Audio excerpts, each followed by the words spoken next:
do-it-yourself Valentine's wreath using supplies I have on hand. I didn't buy anything for this wreath. I began with two wire coat hangers, and I want you to cut them in the corners to get rid of all the twists so we don't have to bother with it. And then I used a set of pliers to straighten the two other curves on the hanger. The bowl you see, there's a large metal bread bowl, and it works so well to form this heart. I was really pleased. But I needed two coat hangers because one length wasn't long enough to go around the circumference of the bowl.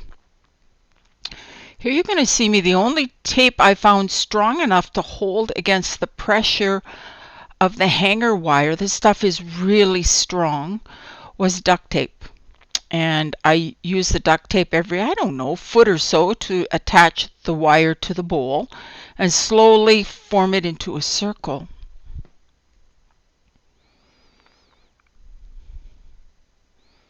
So when you're doing this, you can see that here, see at the end here, I've got open pieces on both sides. So I got to attach my other end, a second coat hanger. If your wreath or your bowl and wreath is smaller, you won't have to go through this. You'll only have to do it once, whereas I had to do it a couple of times. Okay, so I use the pliers again, very, very strong wire. You see me struggling with it here a little bit. I wrap the wire around each other.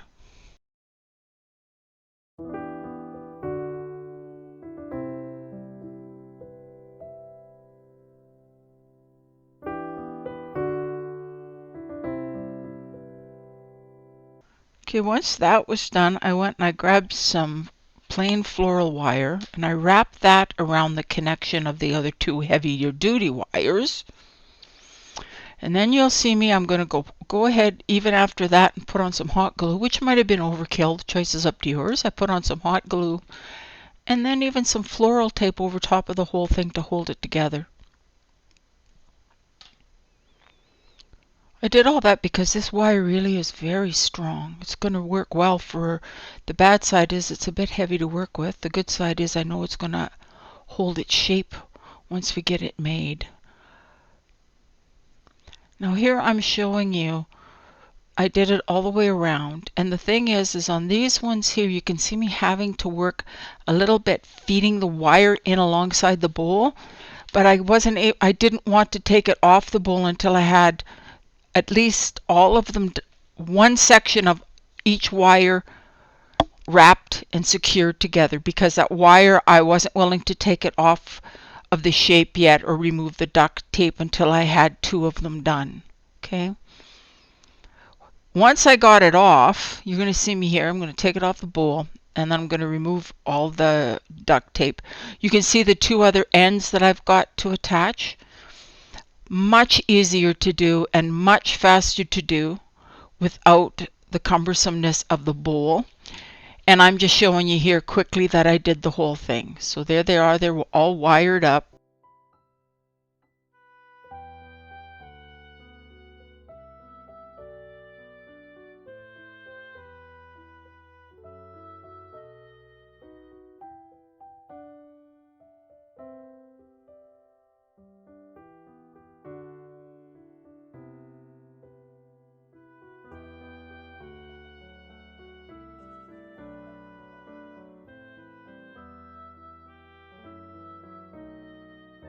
Floral tape you see there is from the dollar store, and it's a bit waxy, so it semi-adheres to itself.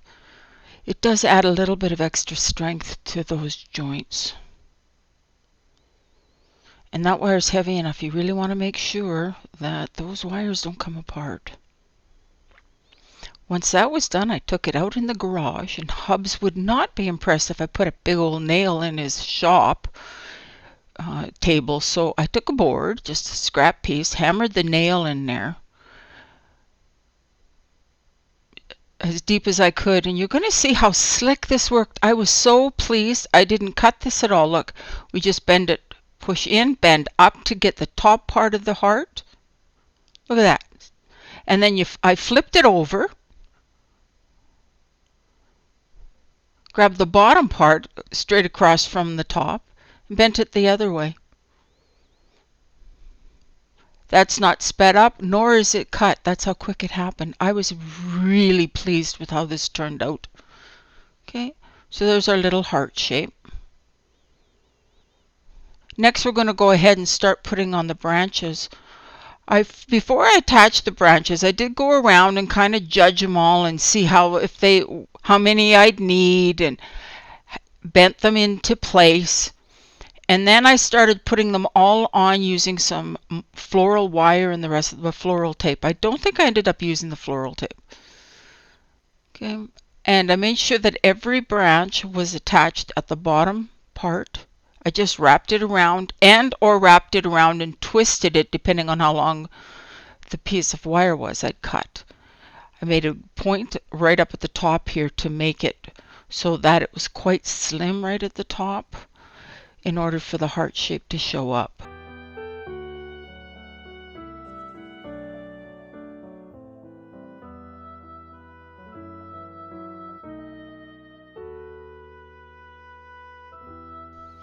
Again, there I'm doing it at the bottom.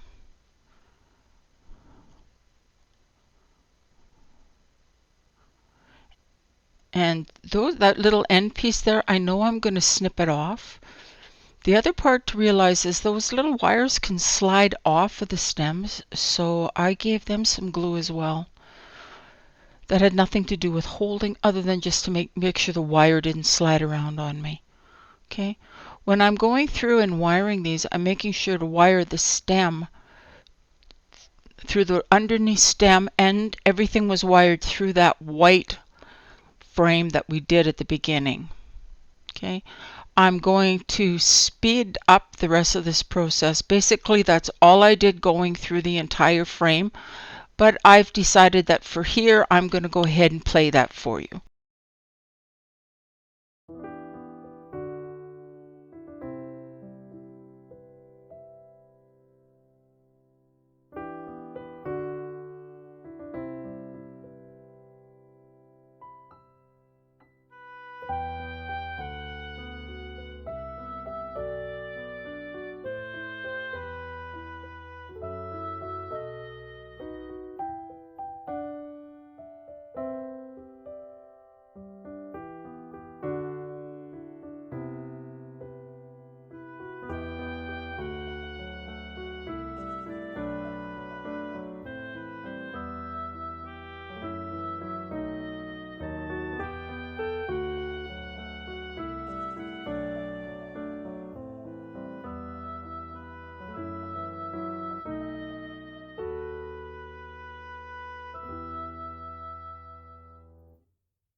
Now here I'm starting, I did from the top on one side, I'm going to go around and do from the top on the other side. Because I was using what I had on hand, I had enough eucalyptus. I had 4 branches of eucalyptus and 2 garlands. And so I was a little bit short for using the stems. But I started with one up here, a stem up here as well. And because this last section here, you're going to see I did it with a garland. And so what I did was I clipped a piece off, took the extra stem, there's the garland. I'm going to trim it to the right length that I need. And then because I took that little bit of twig, it was a trim off of one of the other stems, and I attached that first just so that it matched. If you use our garlands, you don't need to do this. If you have all stems, you don't need to do this. But I thought it'd look funny if I didn't. And that way I didn't have to go out in 50 below weather to get me some more eucalyptus stems. I had no intention of going anywhere that day, and for several days afterwards actually. So here I am. This here is getting attached now.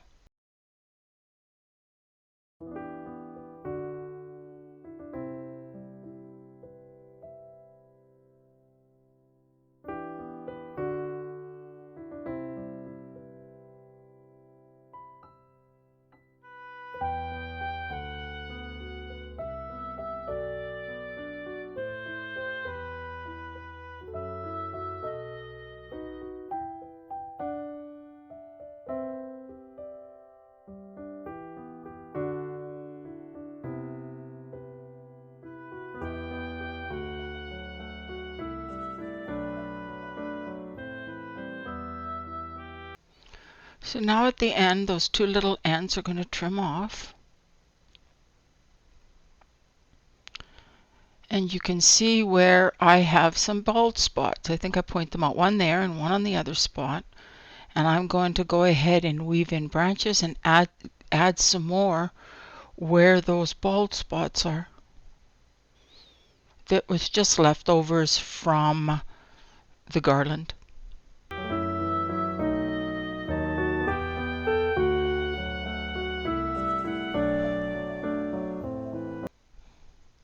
Starting to look pretty. I liked it already.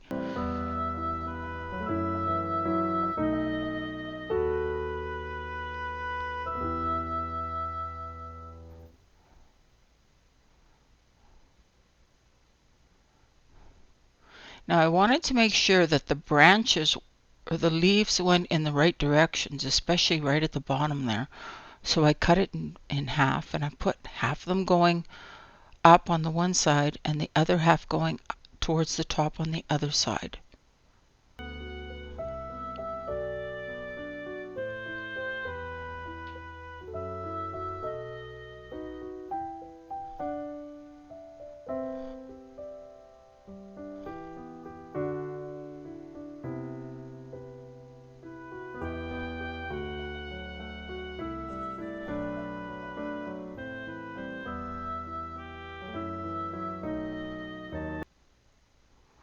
Now for that piece I was able to just stick the end within an existing wire, so I didn't have to wire it on both sides. I wired it in on the top, and then you'll see me wire the very one on the bottom.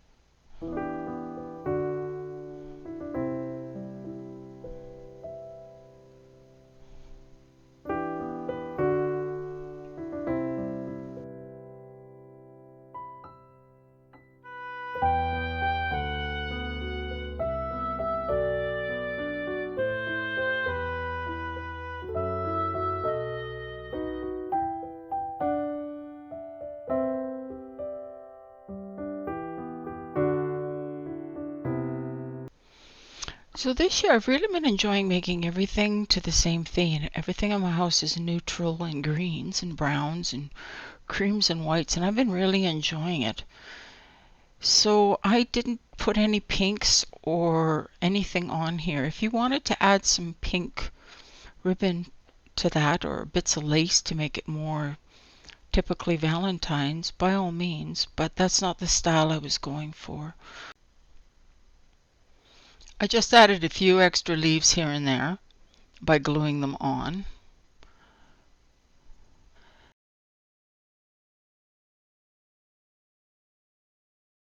And then we can start with the ribbon. Now I did something a bit different with the ribbon here. I've been obsessed with this grain stripe ribbon.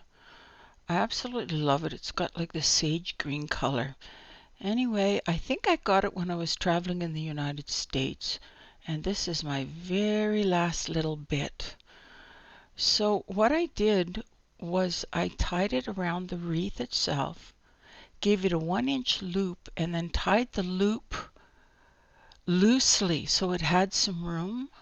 Then I made another knot, see right there, and I tied it tight. I gave it 5 or 6 inches just by sight.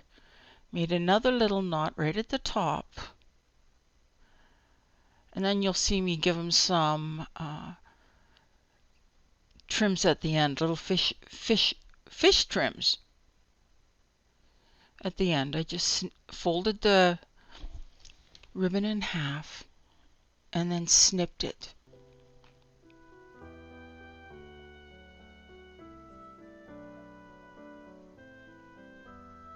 So that's our hanger part.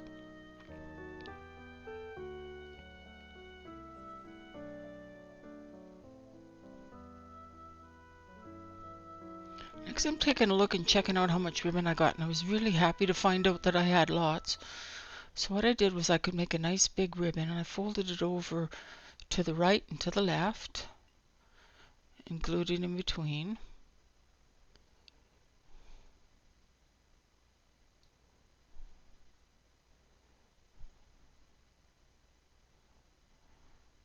Made a second loop doing it the same way.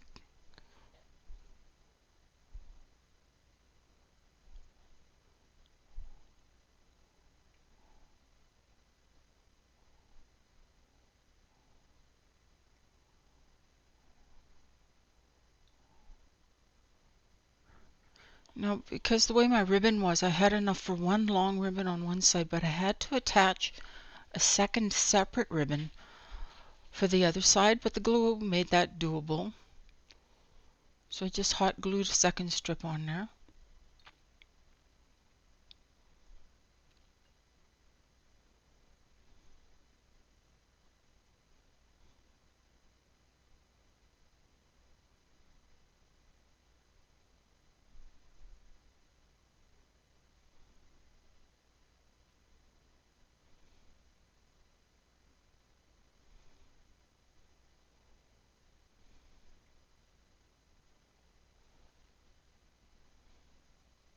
And then I took a small piece of florist wire. It was very hot to work with. I should have had my finger protectors on.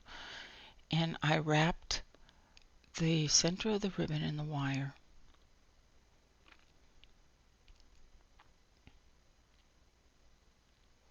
Once that was done, do you remember where I said to make the first 1-inch loop on your hanger? I took and I fed the ribbon through there, half of it, both loops plus the one tail through the one side, and I left the other side where it was.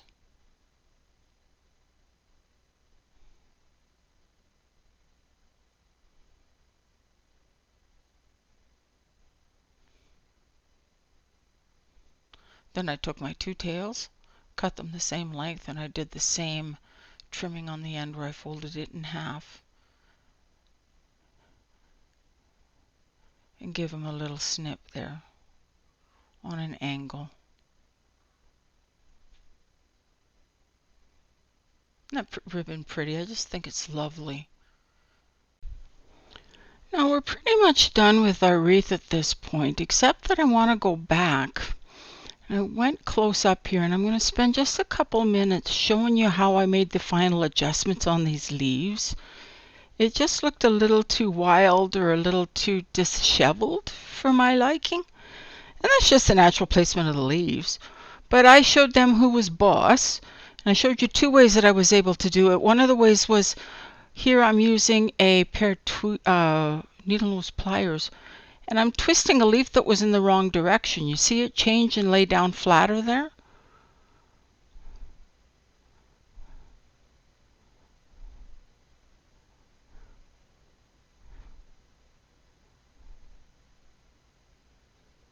There's another one that was sticking out too much from the side, so I glued it back in so it stayed in place. Same with that one. Doesn't take very long. You can whip through this pretty fast, and it does make quite a bit of difference. It's quite surprising how much nicer it looked after I glued them in. Okay, here you're going to get a good shot of me twisting one of those upside down leaves so that the shiny front showed on the wreath instead of the dull back. Okay, now you see that one there that's still quite dull? You can see it sticking out there. That really does a good job of showing you the difference. So I'm turning this one around with my needle nose pliers so that it lays the right way.